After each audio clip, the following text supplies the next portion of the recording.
Tu as été trahi. Quelqu'un qui aurait dû être à ton côté a utilisé ce qu'il savait de toi contre toi. Et le plus dur, on aurait presque pu croire que Dieu dormait pendant que cela se produisait. Mais aux dates des 24 et 25 mars, quelque chose bascule. Et si tu es resté jusqu'ici, c'est parce que ce message a été créé spécifiquement pour toi. Je vais te prouver, dans les minutes qui suivent, que le silence que tu as interprété comme un abandon divin était, en réalité, le temps dont le ciel avait besoin pour mettre en place l'intégralité du scénario de ta restauration. Chaque larme retenue, chaque nuit de doute, chaque moment où tu as choisi de ne pas descendre au niveau de ceux qui te blessaient, tout cela a été compté, tout cela a été enregistré, et maintenant la balance va être équilibrée. Reste avec moi jusqu'au bout, car je vais te montrer 3 signes concrets que la justice divine arrive dans ta vie. Et aussi, ce que tu dois faire maintenant pour ne pas bloquer ce qui vient. Permets-moi de te poser une question directe. As-tu déjà senti cette oppression dans la poitrine, au milieu d'une conversation qui semblait normale, mais quelque chose au fond de toi avertissait qu'un décalage existait? Ce n'était pas une paranoïa, c'était un discernement. Cet instant où tu as perçu que la personne à côté de toi n'était pas celle qu'elle affirmait être, n'était pas une simple erreur de jugement. C'était le premier signal d'un réseau silencieux d'actions tissées pour saboter ton chemin. La traîtrise arrive rarement avec des portes qui claquent et des mots guerriers. Elle arrive camouflée en amitié, en partenariat, en conseils bien intentionnés. Elle arrive dans une information confidentielle que tu as partagée en toute confiance et qui est revenue déformée aux oreilles de ceux qui n'auraient pas dû l'entendre. Elle arrive dans une opportunité qui a mystérieusement disparu juste après que tu en aies parlé à quelqu'un de proche. Elle arrive dans un compliment public accompagné d'un sabotage discret en coulisses. Et tu as porté ce poids. Tu t'es demandé pourquoi la loyauté que j'ai offerte a été troquée contre la déception. Pourquoi ceux qui m'ont causé du tort semblent prospérer, tandis que je reste ici, essayant de reconstruire ce qui a été détruit? Si tu as déjà formulé cette question, tu dois en... Attention, vous devez vous préparer maintenant. J'ai préparé un contenu exclusif pour ceux qui sentent qu'ils ont été mis à part pour quelque chose de plus grand, mais vivent entourés de bruit, de distractions et de surcharge mentale. C'est un parcours de 30 jours qui va transformer votre vie, un chemin guidé pour blinder votre esprit et vous préparer à ce qui vient, avec des pratiques quotidiennes de focus, de limites et de discipline, également disponibles en version audio immersive.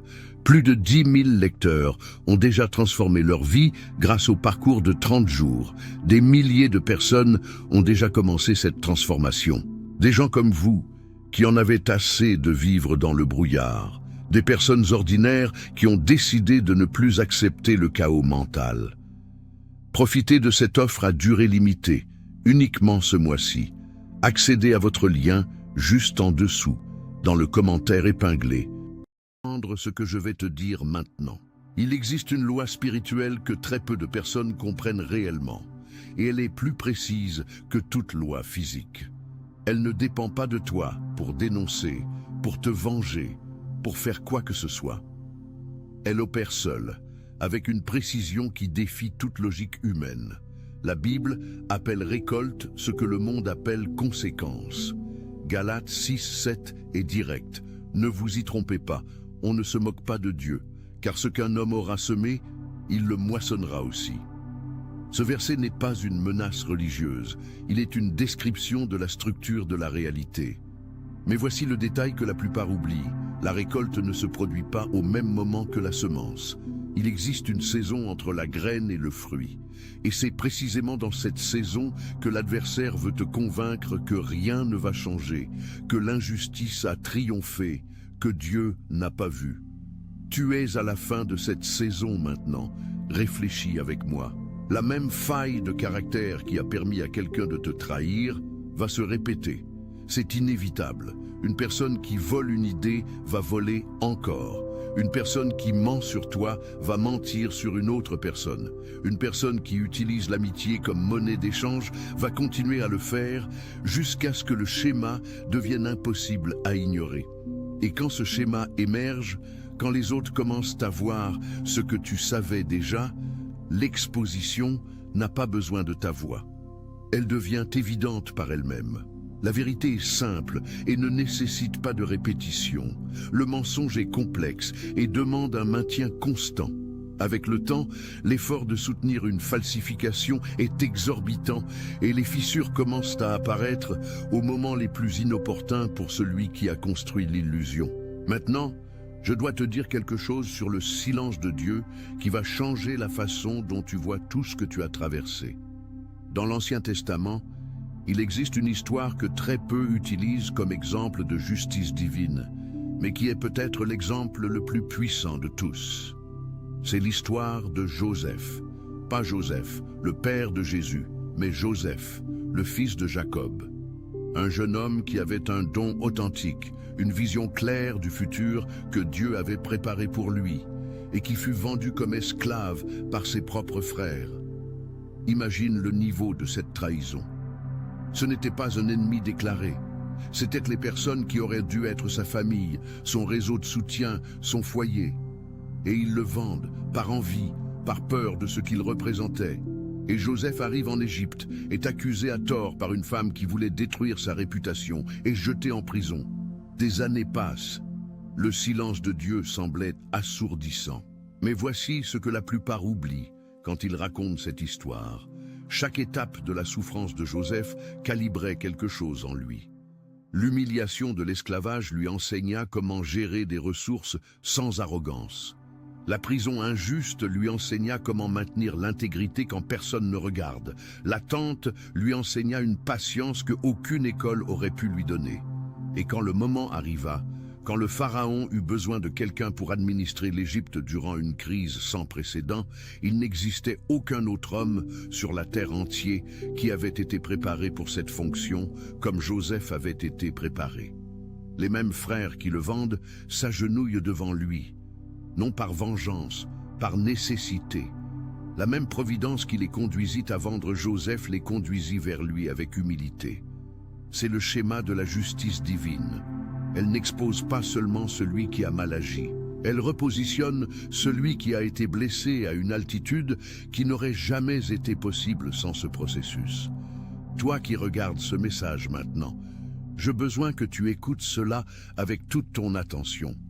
Ce qui a été tenté contre toi n'a pas détruit ta destinée. Cela a retardé la reconnaissance, mais a amplifié l'autorité. Cela a tenté d'ensevelir ta réputation, mais ce même processus a créé une histoire qui attire les personnes justes. Cela a tenté de limiter ton influence, mais le feu que tu traversas a consumé tout ce qui n'était pas essentiel et a laissé seulement ce qui est authentique. Et c'est précisément l'authentique que les personnes reconnaissent. C'est l'authentique qui perdure. C'est l'authentique qui bâtit des héritages. Abonne-toi à la chaîne maintenant et active la cloche, car dans les prochains jours, nous approfondirons beaucoup plus ce contenu sur les élus et ce que le ciel prépare pour ceux qui ont traversé ce type de processus. Laissez-moi maintenant vous parler des 3 signes concrets que la justice divine approche dans votre vie. Soyez très attentifs, car ces signes sont spécifiques et vous en éprouvez peut-être déjà un sans percevoir ce qu'ils signifient. Premier signe, l'inquiétude de ceux qui vous ont blessés. Lorsque la justice divine se rapproche, ceux qui vous ont causé du tort commencent à ressentir une agitation inexplicable. Vous ne le saurez peut-être pas, car ils ne l'admettront jamais devant vous. Mais cette inquiétude se manifeste par des comportements observables. Ils commencent à vous mentionner dans des conversations sans nécessité. Ils vérifient ce que vous faites, qui vous rencontrez, comment votre vie progresse. Cela apparaît parfois comme une tentative soudaine de renouer après un long silence, un message apparemment anodin, un commentaire sur un réseau social. Pourquoi cela arrive ? Car la conscience humaine possède un mécanisme incapable d'ignorer l'injustice qu'elle a elle-même commise. À un certain niveau, la personne qui vous a blessé sait ce qu'elle a fait. Et lorsqu'elle commence à voir des signes que votre vie se restaure, lorsqu'elle perçoit que ce qu'elle a tenté d'enterrer est en croissance, son système interne entre en alerte. Mais il y a ici un phénomène encore plus profond que la plupart ne saisissent pas. Lorsque quelqu'un vous a blessé et se retrouve ensuite face à l'évidence que vous prospérez malgré cela, un conflit interne sans résolution facile s'installe. Ce conflit est la dissonance cognitive. L'esprit humain ne peut soutenir simultanément la conviction qu'il a agi juste et l'évidence que le résultat n'est pas celui espéré. La personne qui a tenté de vous diminuer espérait votre diminution. La personne qui a propagé des mensonges espérait que votre réputation s'effondrerait. La personne qui a volé votre idée espérait que vous stagniez tandis qu'elle avançait. Lorsque l'inverse se produit, lorsque vous grandissez, lorsque votre réputation se fortifie, lorsque de nouvelles idées encore plus grandes émergent de vous, son conflit interne s'intensifie. Et un conflit interne non résolu fuit toujours. Il fuit par des comportements erratiques, il fuit par des commentaires déplacés, il fuit par des décisions impulsives qui finissent par révéler le caractère caché. Vous n'avez rien à faire. La pression interne fait le travail. Ce n'est pas une coïncidence, c'est le prélude à l'exposition. Si vous observez ce comportement chez quelqu'un qui vous a blessé, notez-le mentalement. La réconciliation approche. Second signe, des portes s'ouvrent dans des directions que vous n'avez pas planifiées. La restauration divine arrive rarement par le chemin que vous avez imaginé. C'est important à comprendre, car beaucoup perdent la bénédiction en l'attendant à la mauvaise porte. Vous espérez que cette entreprise reconnaisse votre valeur? La bénédiction peut venir d'une entreprise complètement différente, dans un secteur que vous n'avez jamais considéré, via une personne que vous connaissez peu. Vous espérez que cette relation se répare. La restauration peut venir via une nouvelle connexion, avec une personne qui voit immédiatement ce que l'ancienne a ignoré pendant des années. Le schéma des élus est ceci. Dieu ne répare pas ce qui a été corrompu. Il crée quelque chose de nouveau. Et le nouveau est toujours plus grand que l'original. Une observation pratique importante ici. Lorsque ces portes inattendues commencent à s'ouvrir, le premier réflexe de celui qui a traversé une trahison est la méfiance. Pourquoi cette opportunité arrive maintenant? Quel est le problème? Quelle est la manipulation? Et alors, la personne se paralyse exactement au moment où elle devrait avancer. Le discernement est nécessaire. Mais il existe une différence entre discernement et peur déguisée en prudence. Le discernement évalue les fruits d'une situation avec clarté et décide avec sagesse. La peur rejette tout ce qui semble trop beau, car elle a appris que ce qui semblait bon avant était utilisé comme piège. Comment distinguer l'un de l'autre? Le discernement apporte la paix dans le processus d'évaluation. La peur apporte agitation et urgence à rejeter. Si vous pouvez évaluer une nouvelle opportunité avec sérénité, analyser les faits, méditer sur cela et arriver à une conclusion claire, c'est le discernement qui opère. Si vous rejetez instinctivement tout ce qui semble bon avant même d'évaluer, c'est la trauma qui parle plus fort que la sagesse. La restauration exige que vous apprendre à différencier les deux, car les portes que Dieu ouvre méritent d'être franchies. Pensez à Joseph. Il n'est pas retourné pour être chef dans la maison de son père. Il est devenu le second homme le plus puissant de toute une nation. La restauration fut disproportionnée à ce qui fut perdu. C'est toujours ainsi. Donc, si vous percevez des portes s'ouvrir dans des directions inattendues, si vous recevez des invitations ou opportunités qui semblent venir de nulle part, si des personnes nouvelles arrivent dans votre vie avec une naturalité qui vous surprend, soyez attentifs. C'est un signe que le mouvement a commencé. Troisième signe, une paix qui ne fait pas sens face aux circonstances. Ce troisième signe est le plus puissant et aussi le plus difficile à expliquer rationnellement. Lorsque la justice divine est proche, les élus commencent à éprouver une paix interne qui n'a pas d'explication logique. La situation externe peut encore être instable. Il peut encore y avoir des questions non résolues, des relations rompues, des situations financières en reconstruction. Mais en interne, quelque chose se stabilise. Paul a écrit dans Philippiens 4:7 sur une paix qui surpasse toute intelligence. Il ne théorisa pas, il décrivit quelque chose qu'il éprouva personnellement, après avoir été injustement emprisonné, après avoir été battu, après avoir été abandonné par des personnes qui devaient être frères dans la foi. Cette paix n'est pas une résignation, ce n'est pas la fatigue de celui qui a cessé de lutter, c'est une tranquillité active, une certitude intérieure que quelque chose est bougé dans les coulisses spirituelles et que votre part en ce moment est simplement de rester fidèle. Certains, lorsqu'ils atteignent cet état de paix, s'inquiètent, surtout ceux qui ont traversé des années de turbulences internes. La paix semble étrange. On pense que quelque chose est faux, car cela ne fait plus souffrir de la même manière. La personne commence à penser « Ai-je abandonné? Ai-je devenu indifférent ?» Non, vous avez mûri. Il existe une immense différence entre l'indifférence de celui qui a abandonné et la sérénité de celui qui confie. L'indifférence abandonne le rêve. La sérénité porte le rêve avec légèreté, sans la tension de celui qui essaie de forcer un résultat, car elle a la certitude que le résultat est déjà assuré par une autorité plus grande que sa propre. Si vous ressentez cela, si une partie de vous, même au milieu du chaos de la vie, est étrangement tranquille, reconnaissez ce signe, le ciel travaille. Mais je dois maintenant vous alerter sur quelque chose qui peut retarder ou même bloquer ce qui arrive pour vous. Et c'est la partie que la plupart ne veut entendre, mais qui est absolument nécessaire. Il existe 3 pièges spécifiques dans lesquels les élus tombent lorsqu'ils sont prêts de recevoir leur restauration et chacun peut créer un retard significatif dans ce que Dieu prépare.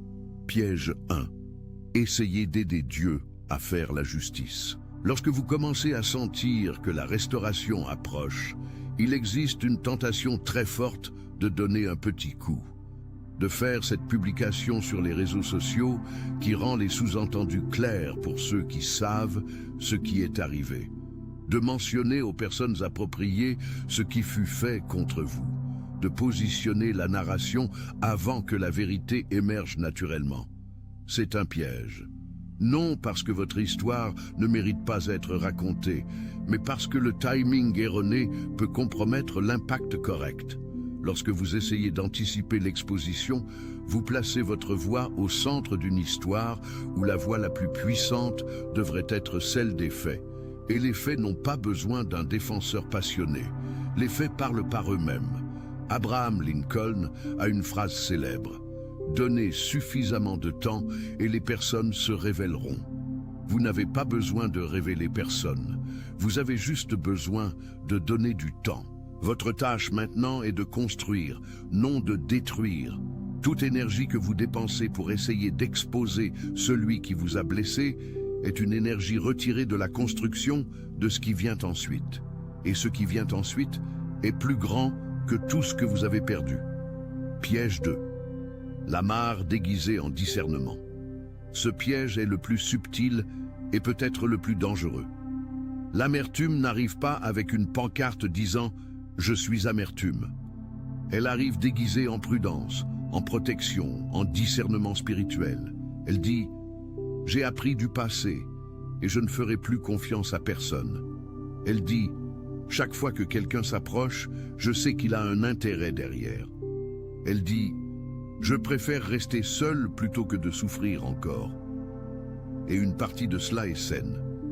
Les expériences douloureuses enseignent un discernement réel. Mais lorsque la prudence se transforme en fermeture systématique, lorsque vous commencez à rejeter des connexions authentiques parce qu'elles ressemblent à celles qui vous ont blessé, vous permettez à celui qui vous a trahi de continuer à saboter votre vie après avoir quitté celle-ci.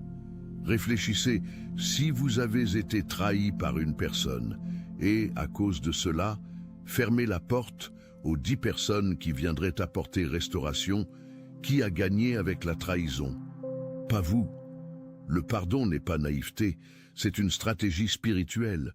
Vous ne pardonnez pas parce que la personne mérite. Vous pardonnez parce que vous méritez être libre du poids que la colère place sur vos épaules. Et ici, je dois être très direct. Pardonner ne signifie pas réintégrer.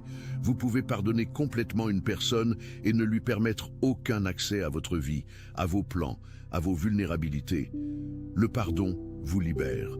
La sagesse définit qui entre dans votre orbite. Piège 3. Comparez votre processus au processus des autres. Sur les réseaux sociaux, aujourd'hui, vous êtes bombardé quotidiennement par des histoires de restauration instantanée, par des témoignages de personnes passant de 0 à 100 en quelques mois, par des narratives de renversement si rapides qu'elles vous font questionner pourquoi votre processus prend autant de temps. Comparer votre temps au temps d'une autre personne est comme être en colère contre votre oranger parce qu'il n'a fleuri pas le même mois que le manguier du voisin. Chaque plante a son propre cycle. Chaque personne a un appel spécifique. Et le niveau de préparation nécessaire pour cet appel est différent. Les élus, généralement, traversent des processus plus longs précisément parce que ce qui est construit pour eux exige une fondation plus solide. Vous ne pouvez pas mettre un bâtiment de 40 étages sur une base construite en 2 jours. La taille du processus indique la taille du but. Si vous êtes sur ce canal et suivez ce contenu régulièrement, vous savez déjà que les élus ne sont pas ceux pour qui tout est facile. Ils sont ceux qui, même lorsque tout est difficile, continuent de bouger. Maintenant, je veux vous conduire vers quelque chose de plus profond, car cette vidéo ne serait pas complète si je parlais seulement de justice sans parler du dessein qui la sous-tend. La vindication divine n'est pas la destination, elle est le portail. Quand Joseph fut enfin révélé comme gouvernant d'Égypte aux frères qui l'avaient vendu, il n'utilisa pas ce moment pour le leur faire regretter.